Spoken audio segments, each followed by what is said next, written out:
Puji nama Tuhan. Baiklah, ibadah pagi hari ini kita akan mulaikan. Kita siapkan hati dan pikiran kita untuk memuji dan menyembah Allah kita. Saya undang kita semua bangkit berdiri. Kita mau menyembah Tuhan. Yang terbaik untuk Tuhan. Kita bersyukur diberi kesempatan oleh Tuhan untuk memuji memuliakan Dia.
Pagi hari ini kami menghampiri Engkau. Amin. Kami bersyukur buat semua kebaikan dan kemurahan-Mu yang melebihi kehidupan kami, Tuhan. Tuhan Yesus. Amin. Kami bersyukur karena Engkau masih memberi kepada kami waktu dan kesempatan Haleluya. untuk berada di dalam bait-Mu, Tuhan. Haleluya. Untuk dapat bersama-sama memuji, mengagungkan, memuliakan akan Engkau. Amin. Kami merindukan hadirat-Mu, kami merindukan lawatan-Mu, karena kami percaya dalam hadirat Allah ada sukacita yang besar yang dapat Engkau curahkan bagi kami semua.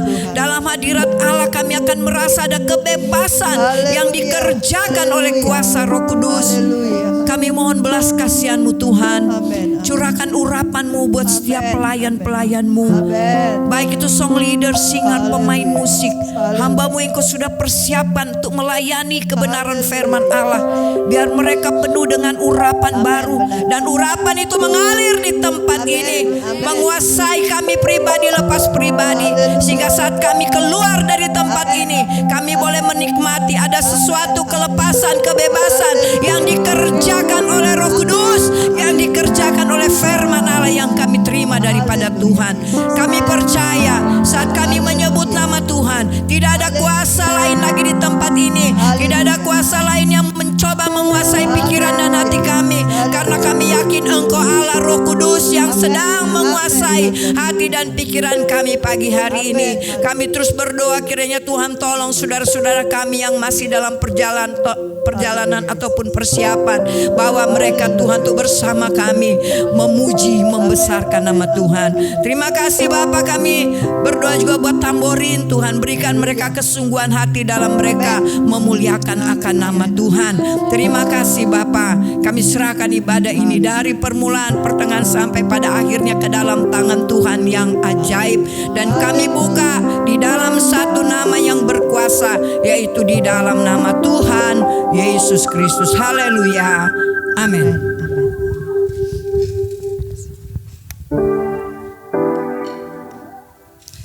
Haleluya. Shalom. Ada sukacita? Puji nama Tuhan.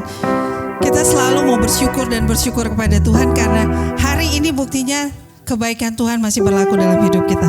Nyatanya apa? Kita masih diberi kesempatan oleh Tuhan untuk memuji dan memuliakan Allah kita. Saya undang kita semua bangkit berdiri. Kita mau memuji Tuhan. Kita mau bersorak-sorak bagi nama Tuhan. Katakan, ku terima janji Allah.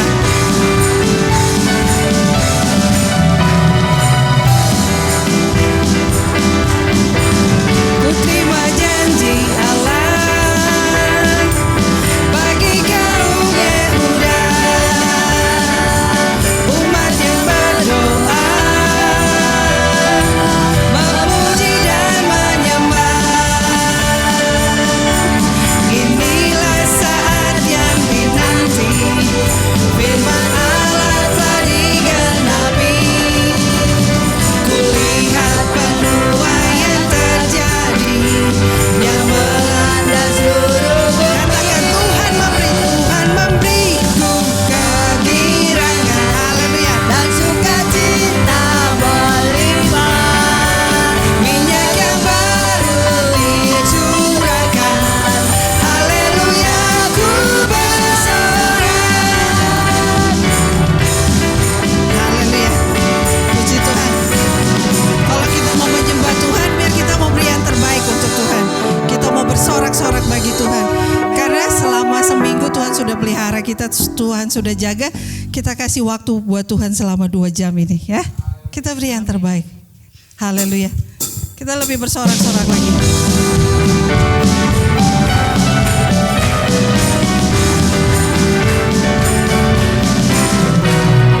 Janji Allah bagi kaum Yehuda,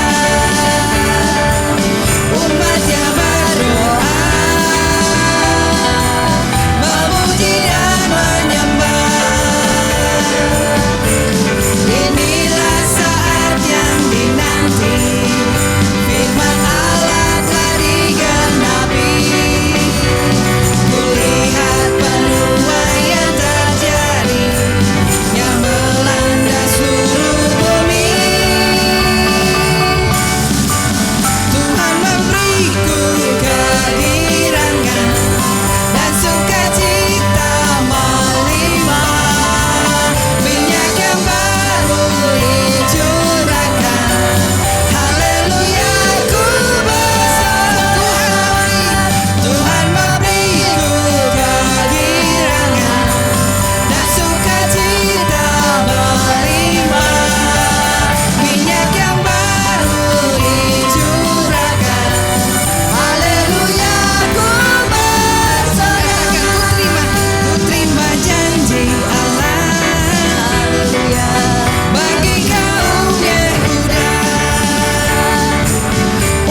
kita semua. Haleluya. Kita mau katakan, kasih Allah tak berkesudahan. Kasih Tuhan emang gak pernah berkesudahan ya. Mau ada masalah, gak ada masalah, kita mau tetap memuji Tuhan. Haleluya.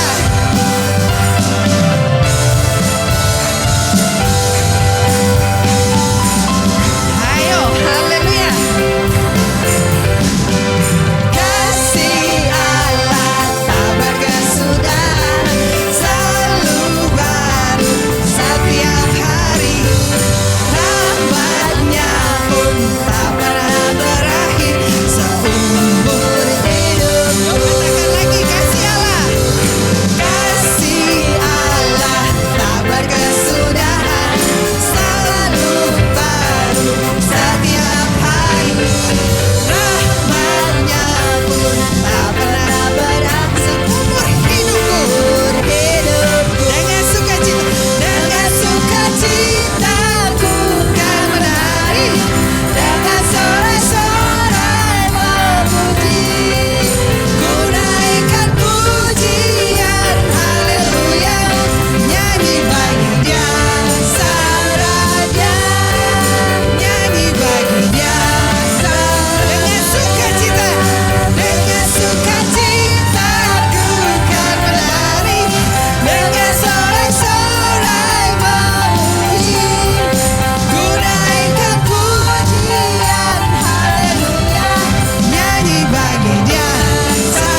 persembahan pujian dari kaum wanita Priscilla.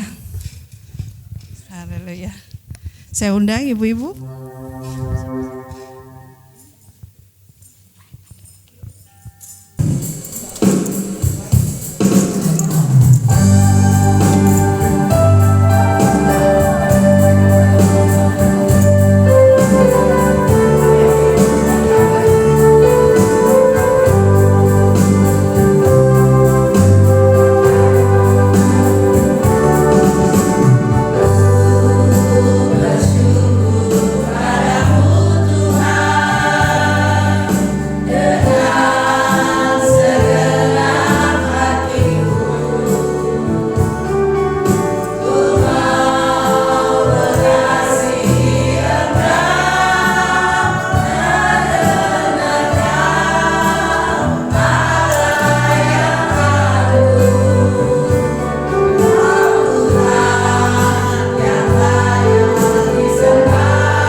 Puji nama Tuhan. Tuhan yang selalu menjamah kehidupan kita. Kita bersuka punya Allah yang luar biasa, Allah yang dahsyat, terutama Allah yang hidup. Tuhan itu tidak pernah berubah dulu, sekarang, sampai selama-lamanya. Amin, haleluya. Dia tetap Allah bagi kita. Ya, kita bersyukur menjadi anak-anak kebanggaannya Tuhan. Haleluya. Saatnya kita akan menerima kebenaran firman Tuhan. Saya undang kita semua bangkit berdiri.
puji, Kau sahabat, Engkau dekat bagi kami Tuhan.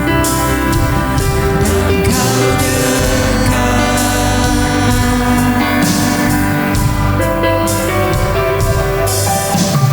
bahkan seluruh pengabdianku tak bisa membalas kesetiaanmu.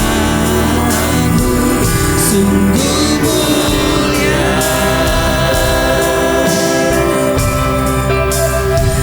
dan berharga,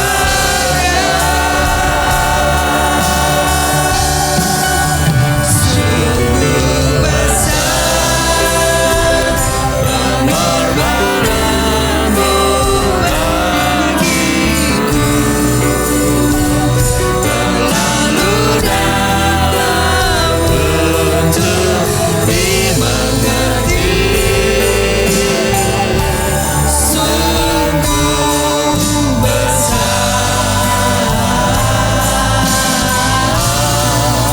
sungguh indah yang Kau pikirkan tentangku, tak terselani bagiku. Sungguh indah. Manakah aku dapat pergi Tuhan? Kau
selalu baru dalam kehidupan kami ya Bapa. Biarlah Tuhan pada hari ini kami sudah memuji, memuliakan nama-Mu ya Tuhan. Biarlah persembahan pujian kami Tuhan boleh berbau harum di hadapan-Mu Tuhan. Engkau pakai ya Bapa hamba-Mu yang sudah memimpin kami dalam pujian penyembahan dalam rumah tangganya ya Bapa. Engkau pakai ia lebih hari lebih heran lagi dalam pelayanan ya Tuhan kepada Engkau ya Bapa. Biarlah hikmat-Mu, penyertaan-Mu terus ada Tuhan di dalam kehidupannya ya Bapa. Kami juga berdoa Tuhan sebentar kami akan mendengarkan firman-Mu Bapa. Biarlah Tuhan firman-Mu Tuhan Engkau boleh Tuhan berbicara melalui hati kami ya Bapa. Firman-Mu boleh mengubahkan kami. Firman-Mu boleh menegur kami. Firman-Mu boleh menasehati kami. Dan Firman-Mu boleh membawa sukacita yang baru daripada Engkau ya Bapa. Terima kasih Tuhan, Kau pakai Tuhan hamba-Mu yang akan memberitakan firman. Kau memberkati ya terlebih dahulu ya Bapa. Biarlah Tuhan mulut bibirnya boleh Engkau pakai untuk melayani Engkau di mana ia berada ya Bapa. Terima kasih Tuhan. Ini doa kami alaskan hanya di dalam nama Tuhan Yesus Kristus. Haleluya. Amin. Saya serahkan kepada Bapak Gembala. Haleluya. Puji Tuhan. Haleluya, puji Tuhan. Ya. Kita bersyukur buat pagi hari ini, saudara-saudara.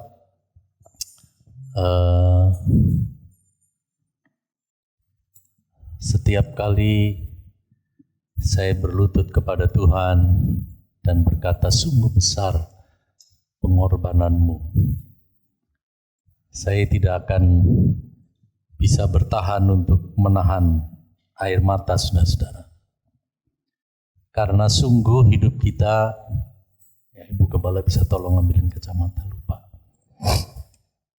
Hidup kita hanya oleh kemurahan Tuhan, bahkan kehidupan kita oleh pengorbanan Yesus, dosa-dosa kita sudah diampuni,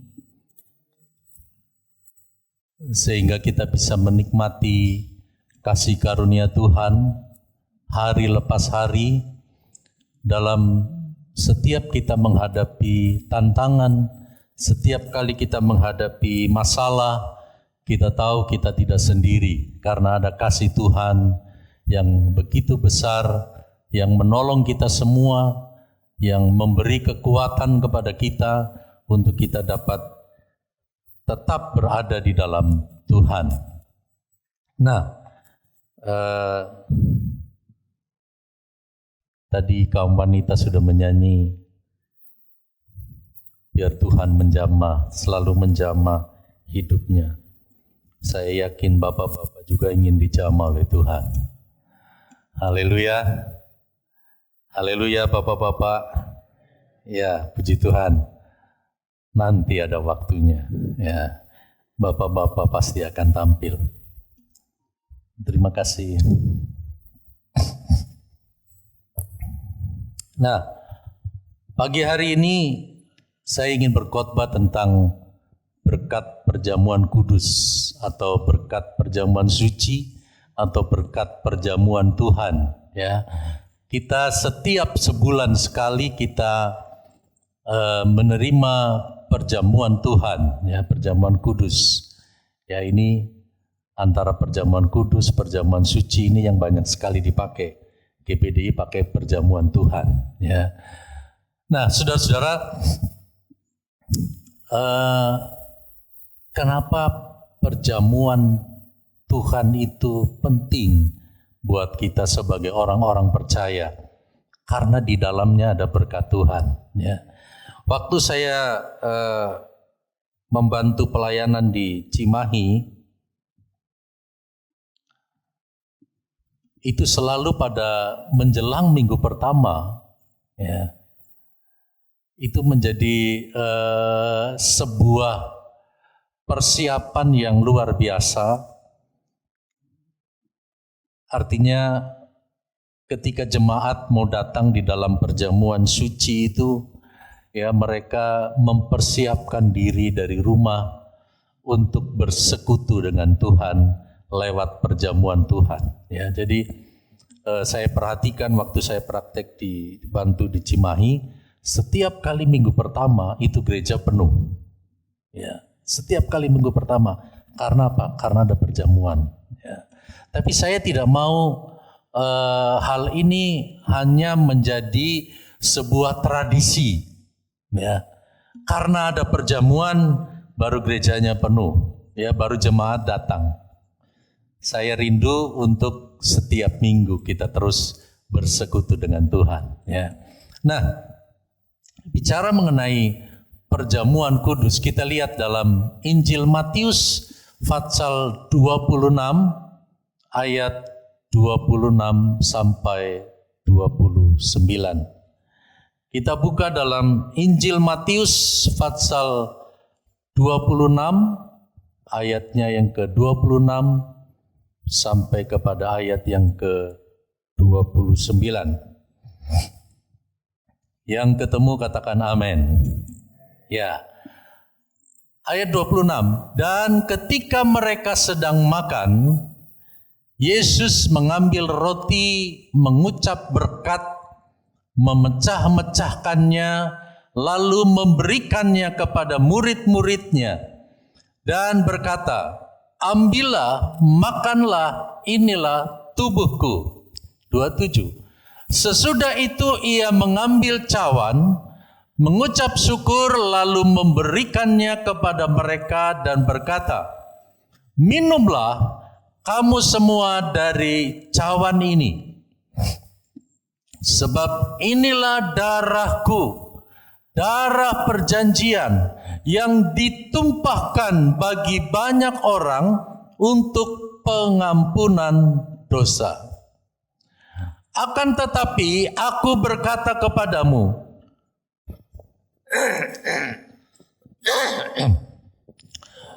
mulai dari sekarang aku tidak akan minum lagi hasil pokok anggur ini sampai pada hari aku meminumnya, yaitu yang baru bersama-sama dengan kamu dalam kerajaan Bapakku. Ya. Saudara-saudara, perjamuan ya di dalam Alkitab saudara dikasih judul penetapan perjamuan malam. Ya. Jadi setelah murid-murid berkumpul, Yesus membuat penetapan perjamuan malam menghadapi Paskah yang sesungguhnya. Ya. Jadi kalau saudara baca di sebelumnya itu sudah acara Paskah, tetapi belum Paskah yang sesungguhnya. Nah, Yesus Kristus Allah yang kita sembah, dia adalah domba Paskah. Ya. Yang akan menggantikan korban domba binatang. Dan Yesus akan menjadi domba Paskah, ya. Kristus akan menjadi korban Paskah buat saudara dan saya. Karena itu dia merasa penting menjelaskan ini kepada murid-muridnya, ya, bahwa Yesus akan mengalami penderitaan, Yesus akan dianiaya, Yesus akan mati, ya, dan bangkit pada hari yang ketiga. Yesus akan menjadi korban Paskah buat kita untuk penebusan dosa seluruh umat manusia yang percaya kepadanya. Ya. Maka ada seorang tokoh yang berkata begini, bahwa Kristus mati bukan hanya untuk orang Kristen, tapi untuk semua orang. Ya. Kristus mati untuk semua orang. Tapi yang mau percaya. Ya, jadi artinya untuk semua orang dulu, siapa saja. Kristus mati untuk menebus dosa semua orang. Ya. Ketika orang itu menyatakan percaya Yesus, ya, maka penebusan itu berlaku, pengampunan itu berlaku. Ya. Coba kita buka dalam 1 Korintus 5 ayat yang ke-7. 1 1 Korintus 5 ayat yang ke-7. Buanglah ragi yang lama itu, supaya kamu menjadi adonan yang baru, sebab kamu memang tidak beragi. Sebab anak domba Paskah kita juga telah disembelih, yaitu Kristus. Ya. Jadi Kristus adalah korban Paskah yang sesungguhnya. Karena itu dia perlu sampaikan itu pada waktu perjamuan malam. Ya. Ini dianggap sesuatu yang penting, ya, untuk diketahui oleh murid-muridnya, bahwa Yesus akan menjalankan kebenaran firman yang sudah dinubuatkan beribu tahun sebelumnya, bahwa akan ada domba Paskah, yaitu Kristus. Ya. Kenapa Yesus perlu jelaskan? Karena tentu Yesus tahu murid-murid akan mengalami sebuah kebingungan, karena mereka berharap, mereka mengandalkan Yesus, tetapi sekarang Yesus bicara bahwa dia akan menjadi korban penebus dosa. Ya, saya katakan kenapa murid-muridnya bingung? Karena begitu Yesus mengalami aniaya, ternyata betul, ya, bahwa murid-murid imannya belum mantap, ya, belum mantap. Ketika melihat Paskah yang sesungguhnya, murid-murid belum tahu persis. Ya, ketika Yesus dianiaya, ketika Yesus digantung di kayu salib, murid-murid lari meninggalkan Yesus. Ya. Murid-murid lari meninggalkan Yesus. Nah, saudara-saudara, buat kita yang hidup dalam perjanjian baru, buat kita yang hidup dalam masa yang baru di mana kita sudah tahu tentang Kristus mati buat saudara dan saya, maka lewat perjamuan Tuhan, ya, kita selalu diingatkan bahwa lewat perjamuan Tuhan ada berkat Tuhan yang Tuhan berikan buat kita. Ya. Kita kembali ke slide. Kita akan melihat apa yang menjadi berkat Tuhan buat kita.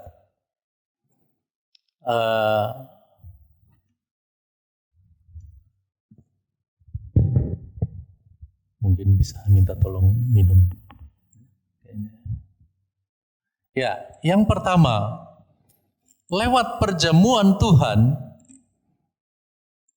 berkatnya buat kita adalah kita menjadi satu dalam Kristus. Ya, terima kasih.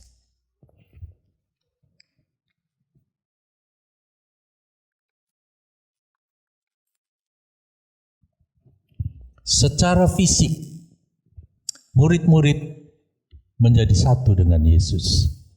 Dan ini adalah sebuah gambaran bahwa lewat perjamuan Tuhan, itu artinya kita bersekutu dengan tubuh dan darah Yesus. Ya, karena itu perjamuan Tuhan ini menjadi penting buat kita. Nah, kita bisa baca ayatnya dalam Yohanes pasal 6 ayat yang ke-56. Yohanes pasal 6 ayat yang ke-56.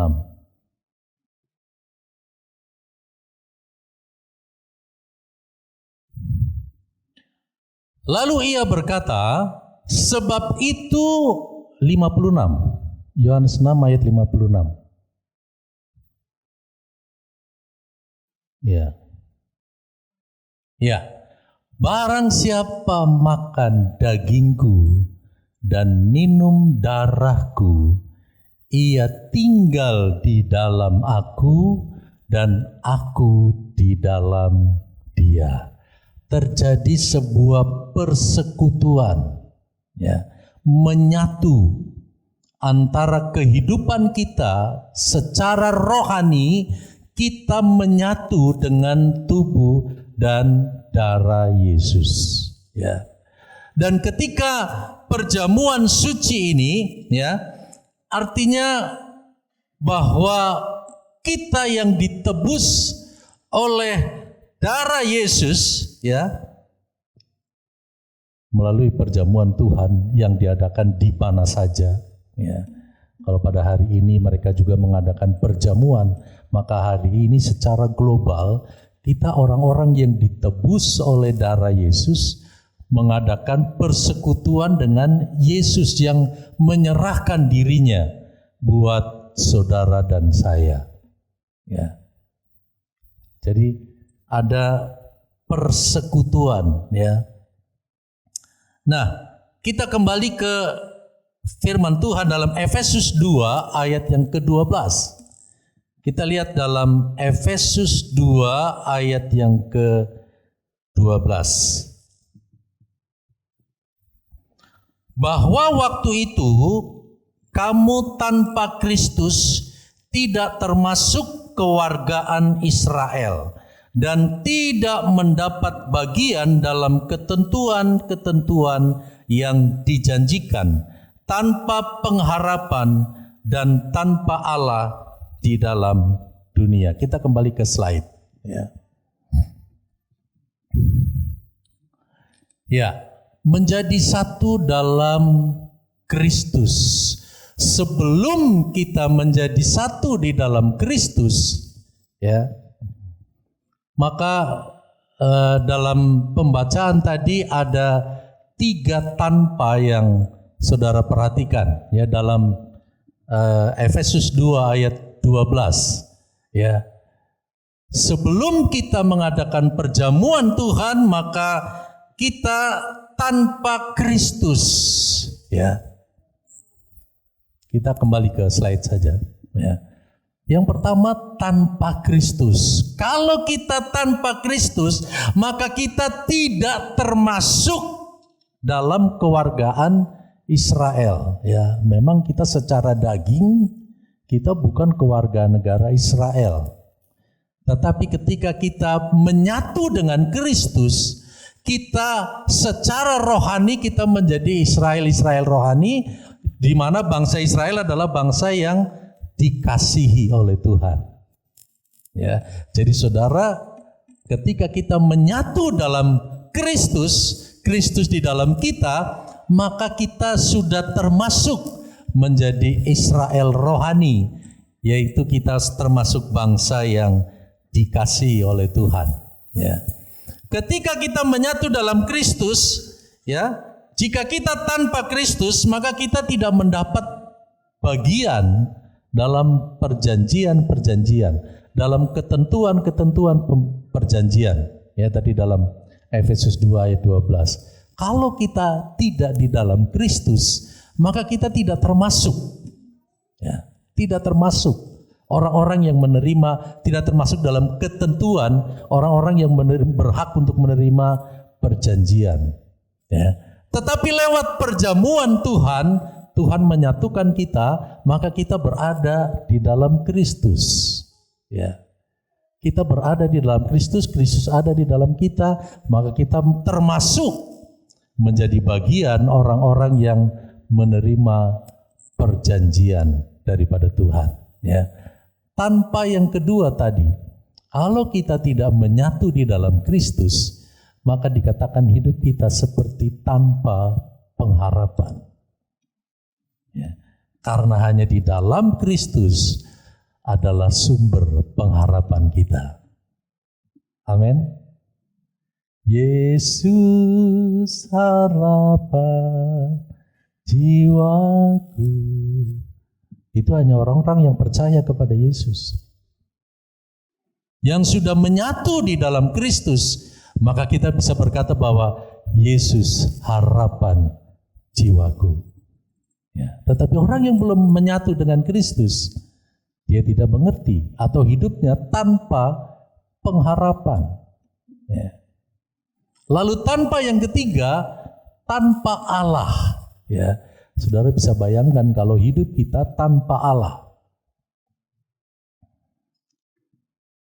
Umat-umat Tuhan, peralihan dari perjanjian lama ke perjanjian baru, ya, selama itu Tuhan tidak berfirman. Ya. Dari Maleaki ke Matius, ya. Saya lupa apa 300 tahun atau 400 tahun. Ya. Tuhan tidak berfirman kepada umatnya. Bayangkan kalau hidup kita tanpa firman. Apalagi hidup kita tanpa Allah. Ketika kita menghadapi kesulitan di dalam dunia, ketika kita menghadapi pergumulan yang berat di dalam dunia, kalau hidup kita tanpa Allah, apa yang akan terjadi? Ya. Tidak ada pertolongan.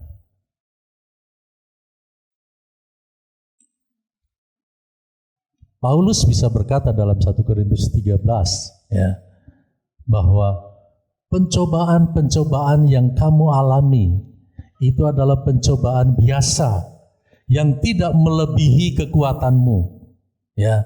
Tetapi Dia yang akan memberikan kepada kita jalan keluar. Siapa? Allah kita. Karena Paulus meyakini ada Allah di dalam hidupnya, bersatu di dalam Kristus, ya. Jadi berkat Tuhan dalam perjamuan suci, dalam perjamuan kudus atau perjamuan Tuhan, yang pertama adalah kita menjadi satu di dalam Kristus, ya. Kita ada di dalam Kristus, Kristus ada di dalam kita. Dia menjadi Allah kita, kita menjadi umatnya. Ya, ketika kita membutuhkan pertolongan, kita berseru kepada Tuhan dan Tuhan akan mendengar dan menjawab, memberikan jalan keluar kepada kita. Ya. Lalu yang kedua, kita akan lihat yang kedua. Ya. Yang kedua, lewat perjamuan Tuhan itu mengingatkan kita pada pengorbanan Yesus. Ya. Ayat-ayat yang sering kita baca dalam perjamuan Tuhan sebelum saudara menerima perjamuan itu selalu kita baca ini dalam 1 Korintus 11 ayat 23 dan 24, ya. 1 Korintus 11 ayat 23 dan 24. Sebab apa yang telah kuteruskan kepadamu telah aku terima dari Tuhan, yaitu bahwa Tuhan Yesus pada malam waktu Ia diserahkan mengambil roti. Terus, dan sesudah itu Ia mengucap syukur atasnya. Ia memecah-mecahkannya dan berkata, inilah tubuhku yang diserahkan bagi kamu. Perhatikan, perbuatlah ini menjadi peringatan akan aku. Ya. Tiap-tiap kali kita menerima perjamuan Tuhan, ya, mengingatkan kita kepada pengorbanan Yesus di kayu salib. Ayat 24. Sudah ya, ini ayat 24 ya. Ya. Jadi saudara-saudara, lewat perjamuan Tuhan, ya, membawa kita kepada kita mengingat akan pengorbanan Yesus di salib. Ya, kita kembali ke slide. Apa yang terjadi dengan pengorbanan Yesus di kayu salib? Maka ada 3 kebebasan yang kita alami. Ya. Yang pertama, kita bebas dari belenggu dosa, ya. Yang pertama, kita bebas dari belenggu dosa, ya. Jadi lewat pengorbanan Yesus di kayu salib, yang tadinya kita seperti dibelenggu oleh dosa, sehingga kita tidak bisa memuliakan Tuhan, sehingga kita tidak bisa mengucap syukur atas kasih karunia Tuhan, kita tidak bisa merasakan belas kasihan Tuhan karena kita dibelenggu oleh belenggu dosa, ya. Dosa terus membelenggu kita. Tapi lewat pengorbanan Yesus di kayu salib, itu seperti dia melepaskan belenggu dosa itu. Sehingga kehidupan kita punya kebebasan, ya, bebas dari belenggu dosa. Itu yang pertama.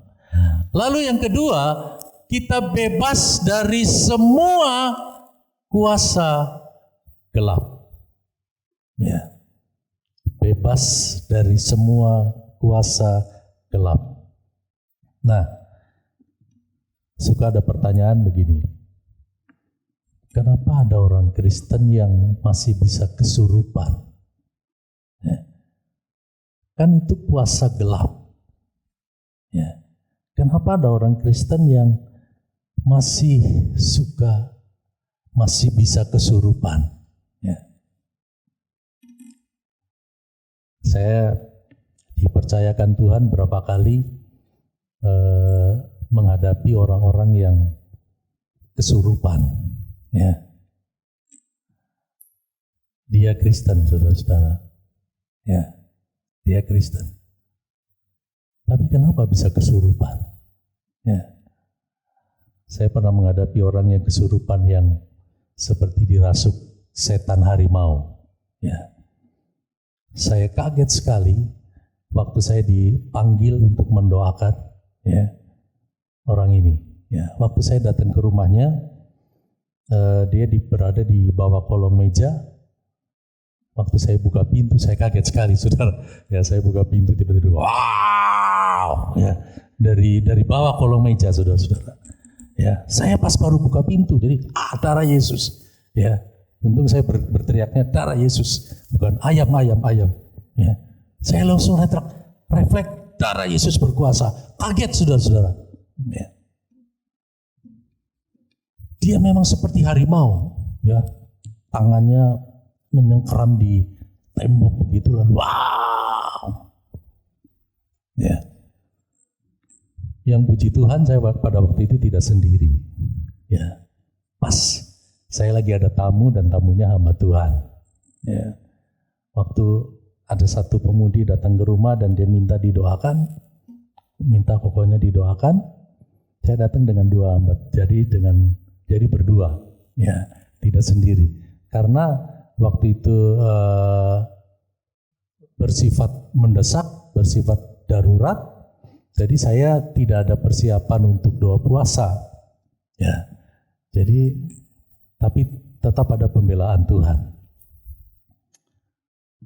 Begitu dia teriak seperti harimau itu, saya bilang darah Yesus berkuasa, ya. Saya bikin gerakan jaga jarak sama hamba Tuhan yang tadi. Kamu sana, saya sini. Ya. Kita maju pelan-pelan, saudara-saudara. Kita maju pelan-pelan.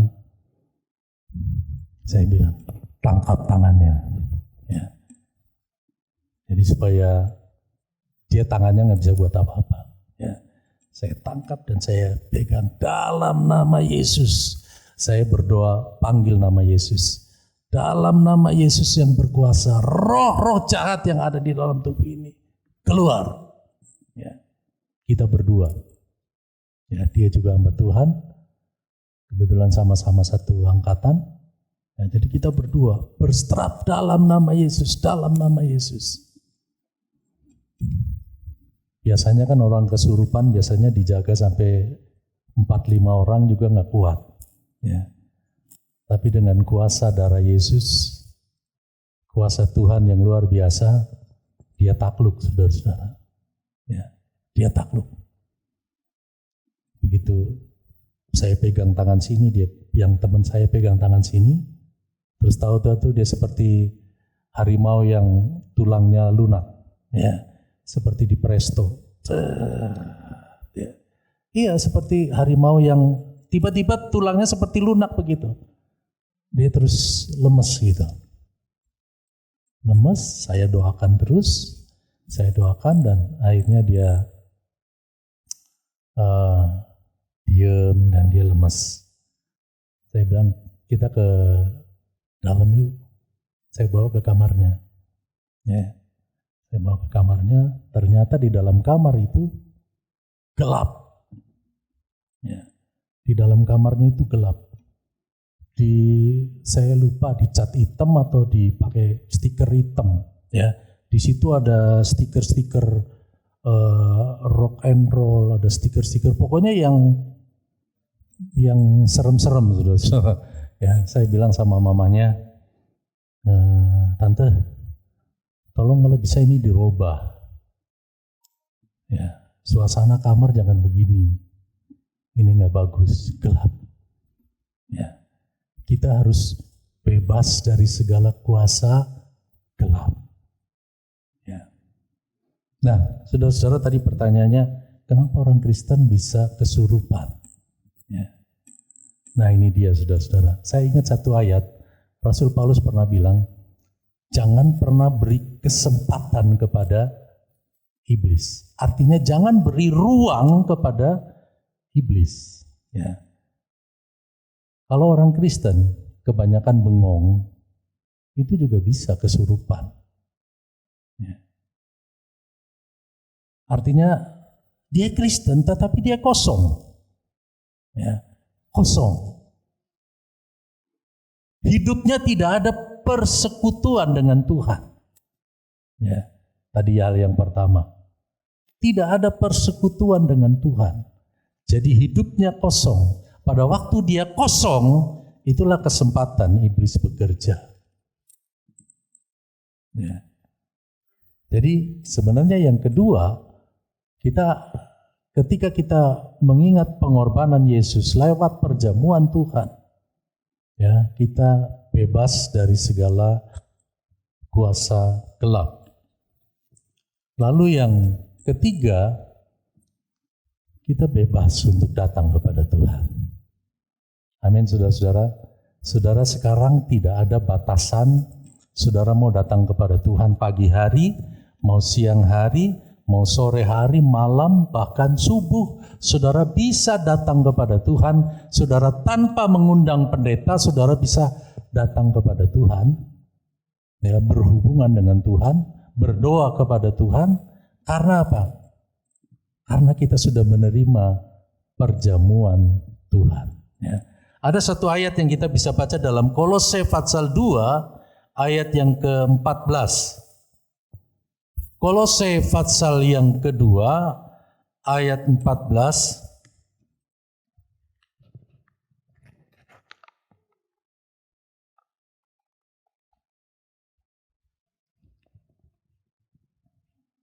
Ya, Kolose 2 ayat 14. Dengan menghapuskan surat hutang yang oleh ketentuan-ketentuan hukum mendakwa dan mengancam kita, dan itu ditiadakannya dengan memakukannya pada kayu salib. 15. Ia telah melucuti pemerintah-pemerintah dan penguasa-penguasa dan menjadikan mereka tontonan umum dalam kemenangannya atas mereka. Ya, saudara-saudara, kuasa-kuasa yang berada di udara ini telah dilucuti, ya, oleh kemenangannya atas mereka, ya, oleh kemenangan melalui pengorbanan Yesus di kayu salib, melalui kematian Yesus di kayu salib, ya, itu sudah melucuti pemerintah-pemerintah dan penguasa-penguasa yang menjadikan mereka tontonan umum dalam kemenangannya. Ya. Saudara, pengalaman yang kedua ketika seorang pemudi juga dirasuk setan. Ya.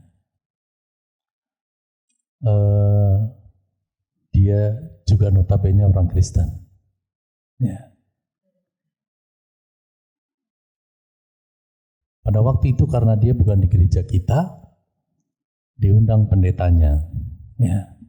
Dia undang pendetanya, sudah dari pagi sampai malam. Pendetanya sudah mungkin usir-usir itu setan. Setannya nggak pergi-pergi, saudara-saudara. Ya. Lalu ada satu yang datang ke rumah kami minta didoakan, ya, karena saudaranya katanya dirasuk setan. Ya. Kami datang ke sana. Waktu kami datang, ternyata sudah ada pendetanya di situ. Ya. Jadi saya nggak berani mendekat. Saya tidak mau melangkahi karena memang mereka bukan jemaat kita. Ya. Jadi ada pendetanya di situ. Ya. Yang saya kaget waktu karena dia sudah dikerumuni, saudara-saudara. Ini orang dirasuk setan, tapi seperti jadi tontonan. Ya. Sudah dikerumuni. Jadi bukan cuma gembalanya yang ada di situ, pendetanya juga ada di situ. Ya, rupanya sudah diundang juga untuk mendoakan. Ya. Tapi dari pagi sampai malam itu setan nggak mau pergi, saudara-saudara. Ya, saya nggak tahu kenapa setan nggak mau pergi. Waktu saya datang, saudara, saya melipir-melipir karena di situ udah dikerumuni oleh pendetanya. Saya melipir-melipir. Ini yang kesurupan, dia lihat saya gitu seperti melotot. Ya. Begitu saya datang, dia lihat saya, dia pelototin. Saya nggak mau kalah, saya pelototin juga. Ya.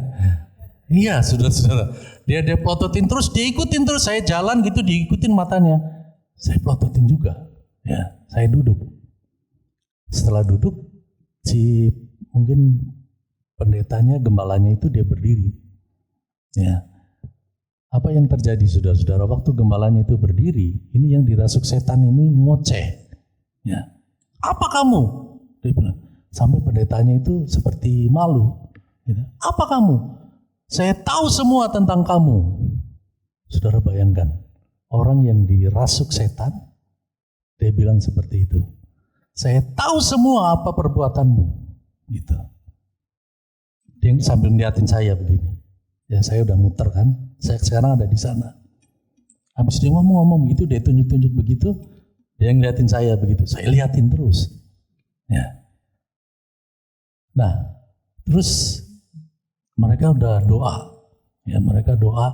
Saya nggak ikut doa, saudara-saudara. Saya liatin aja. Saya dapat pelajaran di sekolah Alkitab, kalau menghadapi orang yang kerasuk setan, jangan kita doanya tutup mata.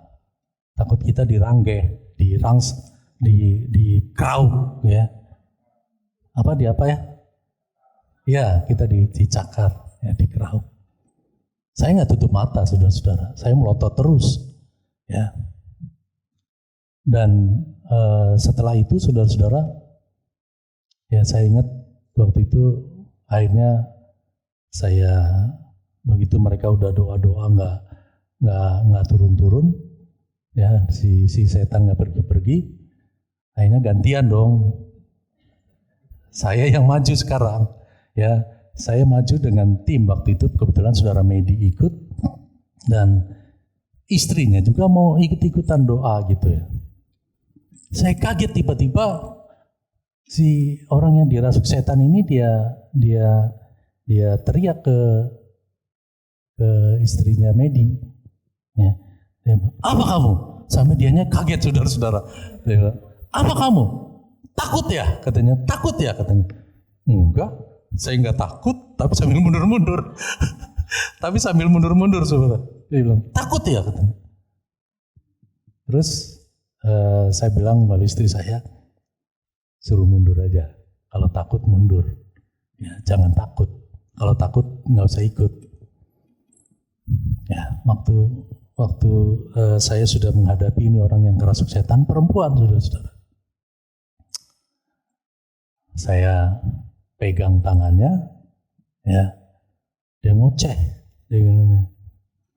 saya tutup mulutnya, saudara-saudara, ya, saya tutup mulutnya, dalam nama Yesus, memang saya rap agak kencang.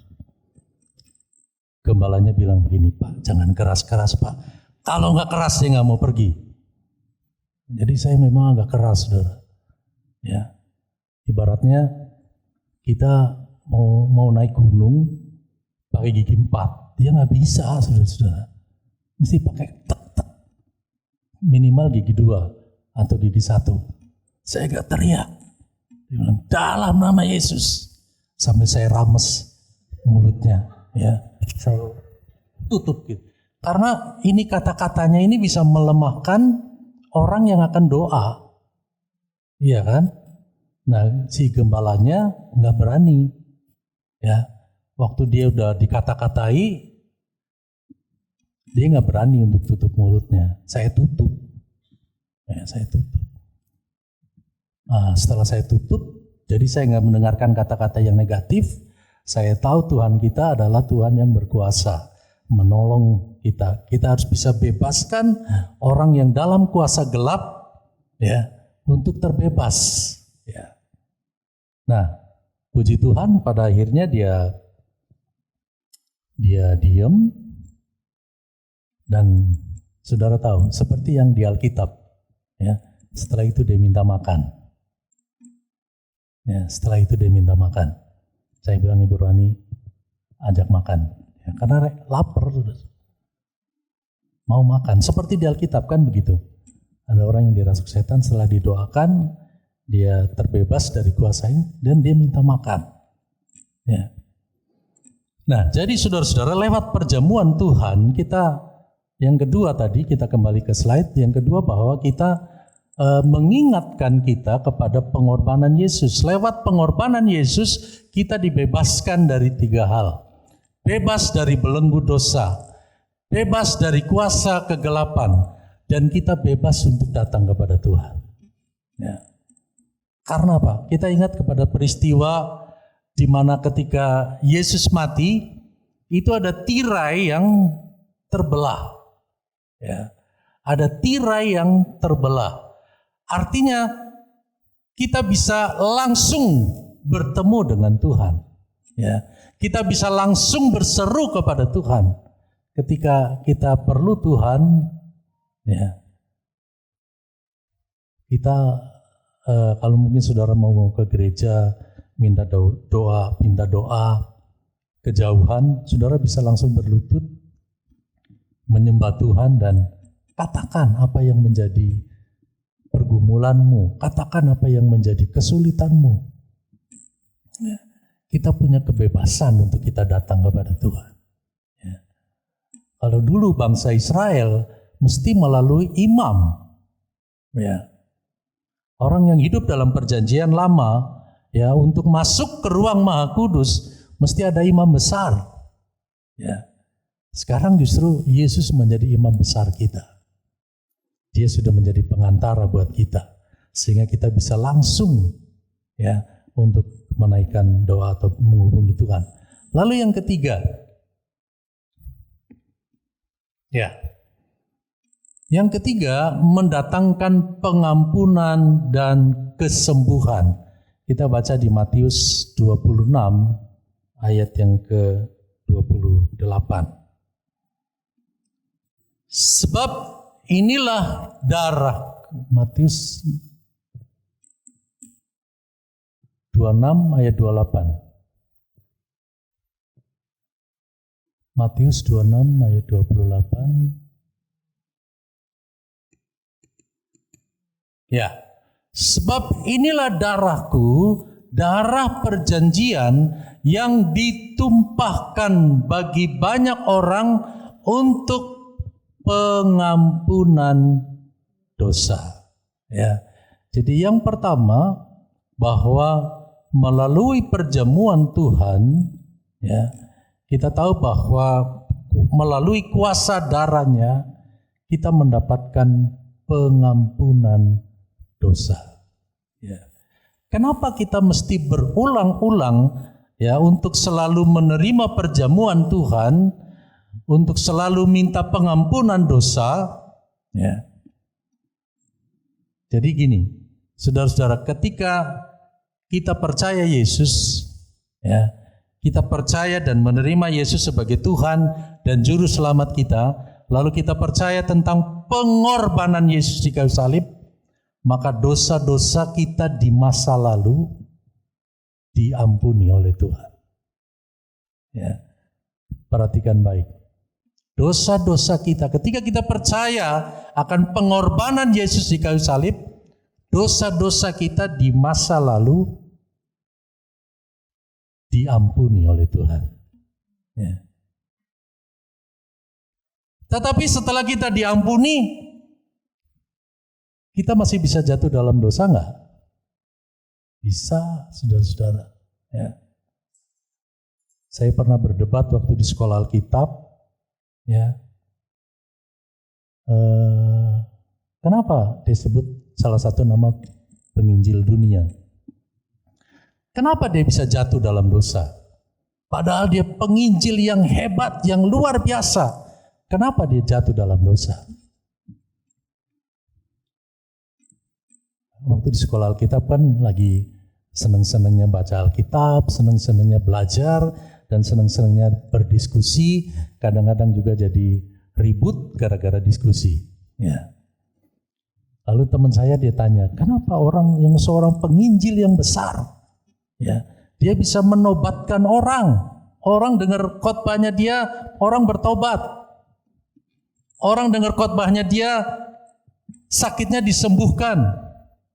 Kenapa dia bisa jatuh dalam dosa? Saya bilang begini, sederhana sekali. Pada waktu dia jatuh dalam dosa, berarti pada saat itu dia sedang tidak kuat pegangannya kepada Tuhan. Ya. Pada saat itu berarti dia sedang terlepas dari Tuhan. Ya. Kenapa? Kenapa bisa terlepas? Ya. Lalu saya ingat itu perumpamaan tentang orang berlomba mau menjatuhkan monyet dari pohon. Ya. Saudara pernah dengar itu ya, ilustrasi tentang monyet. Ya, beberapa orang berlomba untuk siapa yang bisa menjatuhkan monyet ini dari pohon. Ya. Lalu yang pertama dia datangkan dengan angin keras. Ya. Angin keras. Monyet itu begitu ada angin, saudara-saudara, makin dia berpegang kuat-kuat. Ya. Makin keras itu angin sampai pohonnya terliuk-liuk. Ya, monyet itu nggak melepaskan tangannya. Ya. Lalu yang kedua dengan angin yang sepoi-sepoi. Ya. Waktu dengan angin yang sepoi-sepoi, saudara-saudara, dia mulai ngantuk. Makanya jangan ngantuk kalau dengar khotbah. Dia mulai ngantuk, saudara-saudara. Soalnya kalau ngantuk saudara bahaya rupanya. Ya, ini monyet ini saudara yang ngantuk. Monyetnya ngantuk. Begitu dia ngantuk, mulai lepaskan pegangan. Ya. Terus angin sepoi-sepoi kirim terus angin sepoi-sepoi. Pada waktu dia sudah lepas pegangan, ngantuk, tertidur, kayak Eutikus. Ya, di Alkitab Eutikus lagi mengikuti KKR-nya Paulus, ya, dia juga tertidur, maka jatuhlah dia. Ya. Jadi saya bilang pada waktu saya nggak usah sebutkan namanya, penginjil besar itu dia jatuh, saya bilang saya yakin pada waktu itu dia sedang tidak berpegang kuat-kuat kepada Tuhan. Ya. Jadi hati-hati saudara, jangan sampai kita lengah dan tertidur. Nah, jadi kenapa kita perlu senantiasa mengingat akan pengorbanan Yesus, datang minta ampun sama Tuhan, karena ketika kita percaya Yesus, dosa di masa lalu sudah diampuni. Tapi masa sekarang, apalagi dosa yang akan datang, ya. Coba ada pengajaran, itu sudah pembebasan satu kali untuk selama-lamanya, betul. Ya. Memang pengorbanan Yesus tidak akan diulang. Alkitab bilang satu kali, memang untuk selama-lamanya, tapi bukan berarti bahwa dosa kita yang akan datang juga sudah dibebaskan. Tidak, saudara-saudara. Ketika kita jatuh lagi ke dalam dosa, kita minta ampun sama Tuhan. Jatuh lagi dalam dosa, kita minta ampun sama Tuhan. Ya. Jadi pengajaran yang sekali selamat tetap selamat, kita GBDI tidak mengakuinya. Ya, tetap dosa itu harus diakui. Ya. Mana ayatnya? 1 Yohanes 1 ayat 9. Ketika engkau mengaku dosamu, maka ia adalah Allah yang adil. Allah yang setia dan adil. Ya, jadi dosa itu perlu diakui di hadapan Tuhan. Sebelum ada pengakuan dosa, tidak diampuni yang dosa yang kita lakukan itu. Tapi yang masa lalu betul, memang oke, kita sudah diampuni. Tapi ketika kita berdosa lagi, kita perlu pengampunan dosa lagi. Ya. Nah, salah satunya perjamuan Tuhan mendatangkan pengampunan. Ya, tadi kita kembali ke slide. Ya, mendatangkan pengampunan dan kesembuhan. Ya, yang pertama pengampunan tadi, dan yang kedua adalah kesembuhan.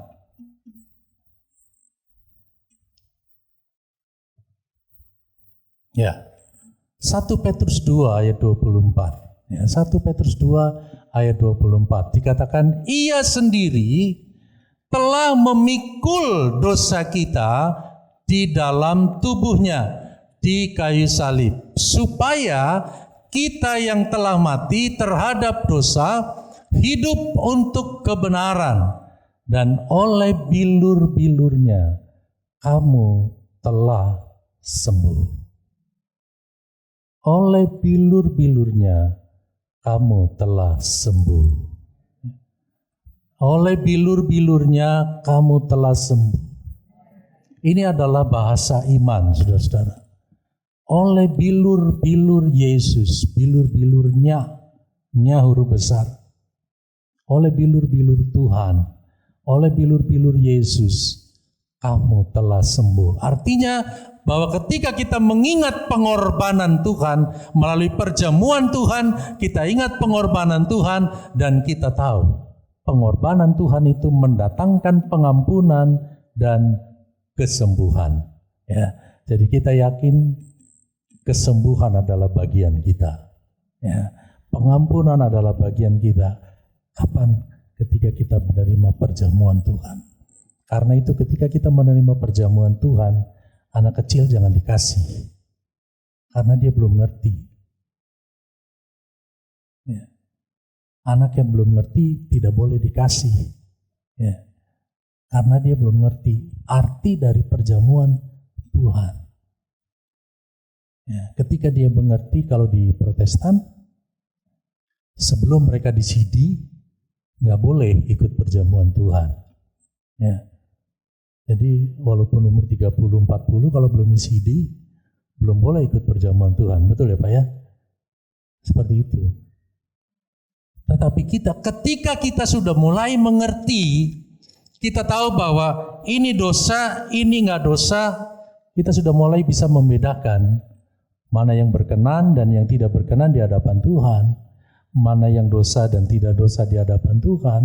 Maka ketika kita mulai mengerti, saya berdosa, kita bisa menerima perjamuan Tuhan walaupun belum dibaptis.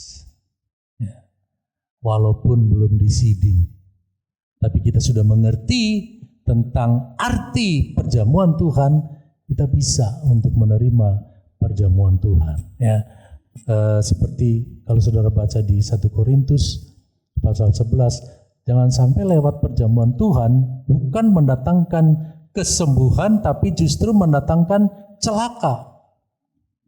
Ya, karena apa? Belum mengerti. Karena itu ketika kita makan dan minum perjamuan Tuhan, kita harus mengakui, kita harus tahu bahwa itu adalah tubuh dan darah Yesus. Ya. Itu adalah tubuh dan darah Yesus. Artinya kita harus menerima dengan iman. Ya. Kita harus menerima dengan pengertian rohani. Ya. Puji Tuhan, ya. Kita datang pada kesimpulan. Kristus merupakan manifestasi kasih Allah kepada umatnya untuk selalu, perhatikan, untuk selalu dimanifestasikan ya, dalam praktek hidup setiap hari. Ya, kalau Kristus mati di kayu salib, ya, sedang memanifestasikan kasih Allah, kasih Bapa kepada dunia ini, dan Dia ingin agar kehidupan kita, kehidupan orang Kristen, kehidupan orang percaya juga memanifestasikan ya, tentang kasih Allah itu. Kapan? Setiap hari. Ya, setiap hari kehidupan kita harus menunjukkan kepada dunia seperti Allah menunjukkan kasih-Nya kepada kita. Kita juga harus menunjukkan kasih-Nya kepada sesama. Ya. Pertanyaannya adalah, ya, sudahkah kita lakukan? Ya, sudahkah kita melakukannya? Ya, itu menjadi pertanyaan dalam setiap hidup kita. Kalau Kristus dengan kasih-Nya yang besar, dengan pengorbanannya yang besar, menunjukkan kasih-Nya buat saudara dan saya, kita juga mau mempraktekkan, ya, memanifestasikan kasih Allah kepada orang lain. Ya, puji Tuhan. Saya sampaikan di sini firman Tuhan, kita sama-sama berdiri dan kita akan menerima perjamuan Tuhan.